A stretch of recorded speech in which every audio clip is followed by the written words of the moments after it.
Welcome to the Next Level Facebook Ads Podcast with Phil Graham.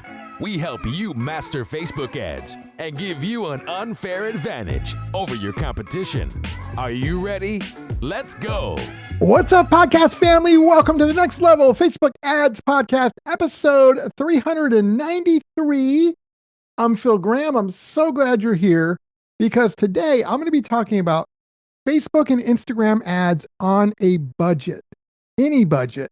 And I want to share some smart spending tips. So whether you might be struggling with your ads or you just want to get the most out of your budget, today I want to share some practical tips that we use to help optimize our ad spend. And this is stuff that can be done regardless of your budget size, whether you have a small budget or large budget. We're going to talk about budgeting efficiently, how to test without spending a fortune, which you should definitely be careful when it comes to that, and also strategies to try and maximize your budget.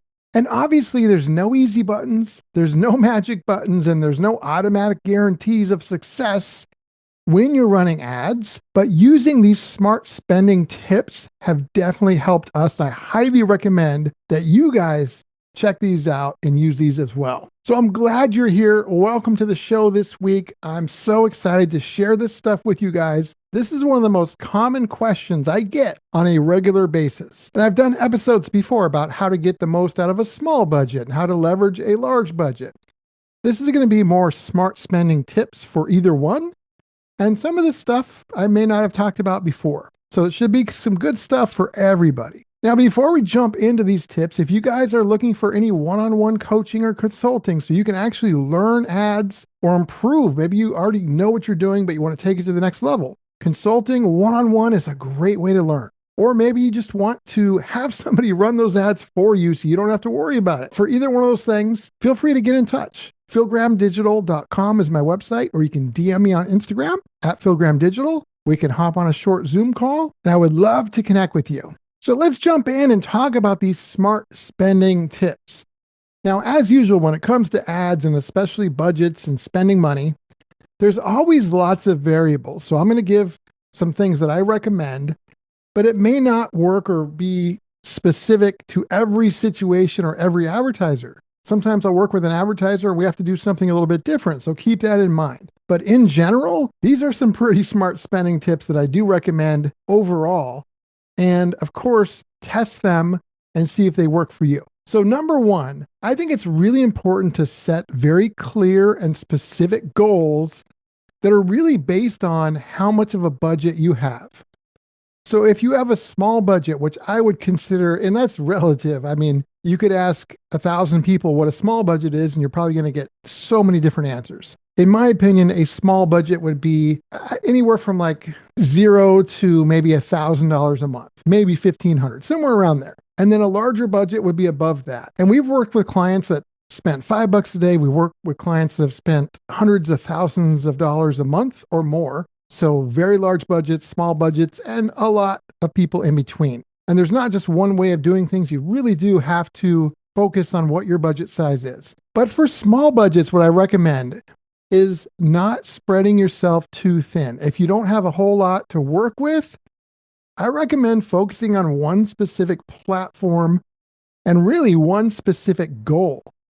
You know, a big mistake I see a lot of advertisers make is having tons of small ads, and they never know what's working and what's not. They're turning them off way too soon, and they're just spreading themselves too thin. I don't recommend doing that. So if you do have a smaller budget, what I recommend is to use one platform and then one specific goal. What's your primary goal at the start? Is it to get leads? Is it to sell something? Is it video views? Focus on one thing at a time, and that should help with smaller budgets.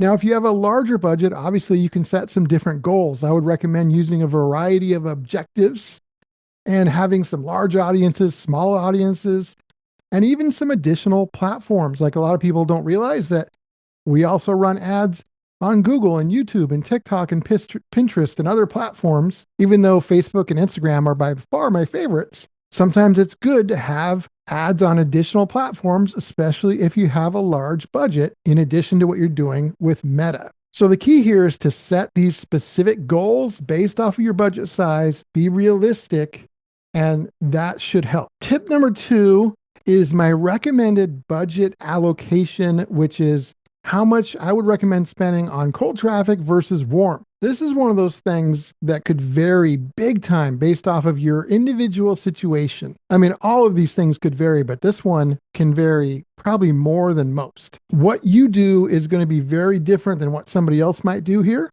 But in general, I would say for cold traffic at the top of the funnel, if I had to pick a number that was kind of just for everybody, and I don't know you specifically, I'm not working with you, I would say around 70%, maybe even 75% of my budget would be towards that cold traffic. And then 30, maybe 25%, somewhere around there, would go towards warm traffic, to our retargeting.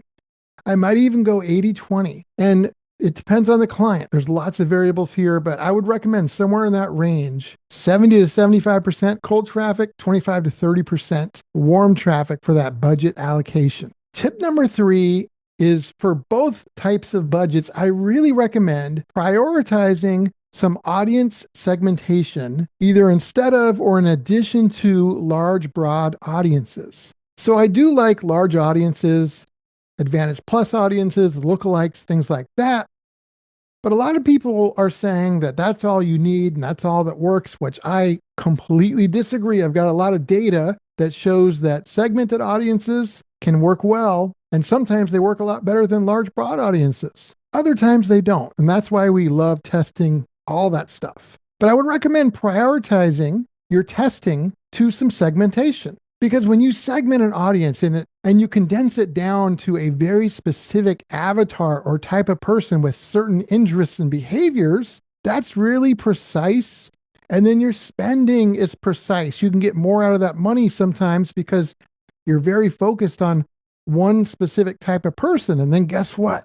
You can really try and match your ad copy to that exact kind of person in a precise way, just like your targeting is. If you have a small budget or you're not seeing success with a large audience, you should absolutely be testing this, because sometimes this works really well. So try that audience segmentation, very precise targeting, specific, precise ad copy to a landing page that is also specific and precise to that type of person that you're targeting and the hooks and ad angles that you're using. My 4th spending tip for you guys is to test small first. So a lot of people, when they're testing or they're launching their ads, they launch at the highest amount that they're willing to spend. And I think that's a mistake if you're not already knowing what works and what doesn't. So what I like to do is I like to be a little conservative at first. Now, I don't want to spend so small of an amount that it's going to take forever to know what works. So you got to find a little sweet spot there. But I also wouldn't spend at the top of the budget until I knew what worked. In many situations, there are exceptions, but for the most part. So what I would recommend when you're testing, if you don't know what's working, test with a smaller amount, and you test some things to figure out what works and what doesn't, and then why it's working. And then once you have something that's working and you know why it's working, then that's the perfect opportunity to scale it and then spend more money there.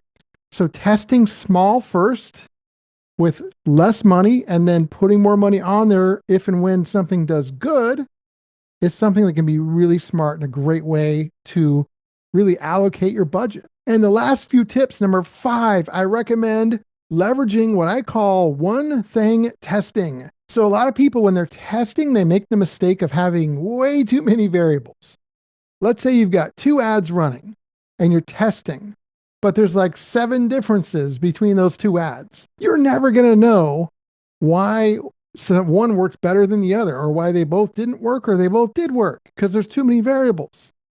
But if you've got 2 ads running and everything's identical except just one difference, you are absolutely going to know why something worked better or worse.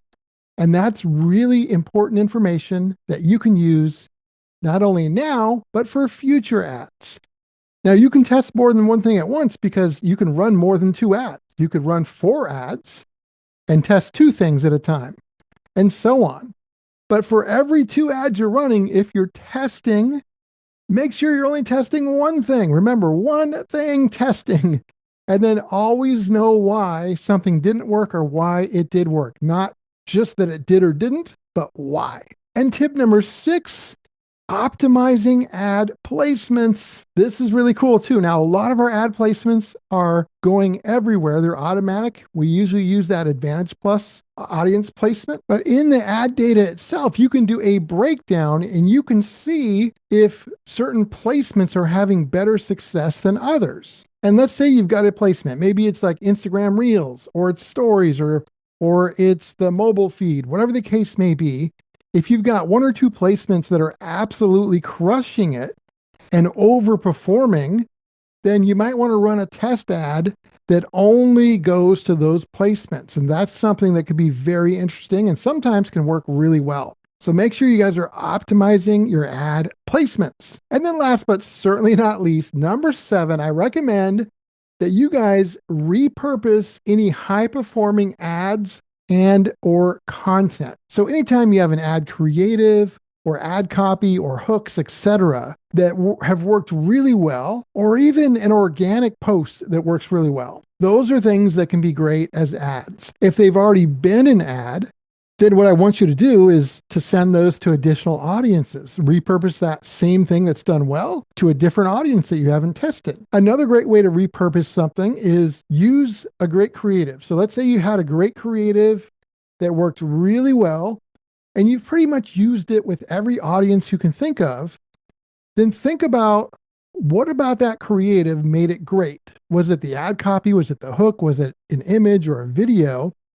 And then use something similar, like create something new that's different, but along the same lines. Try and reinvent that wheel that's already done well, but just in a little bit of a different way or a little bit of a different form, but keeping the elements of it that you think made it do well in the first place. And then run that as a new ad to your different audiences. So learning about your ads and your content that have done well, repurposing them to other audiences, and then remaking them in different ways, using the themes that made them successful, can also make a big difference when you're running ads. So you guys, these tips have worked really well for us. And again, use it, test it. There's going to be some variables. Every tip may not be right for everyone, but I highly recommend you guys test these out because they are powerful. Episode 393 is in the books. Thank you guys so much for being here. I've got another great show coming for you next week. Until then, if you want to get in touch, my website is philgrahamdigital.com,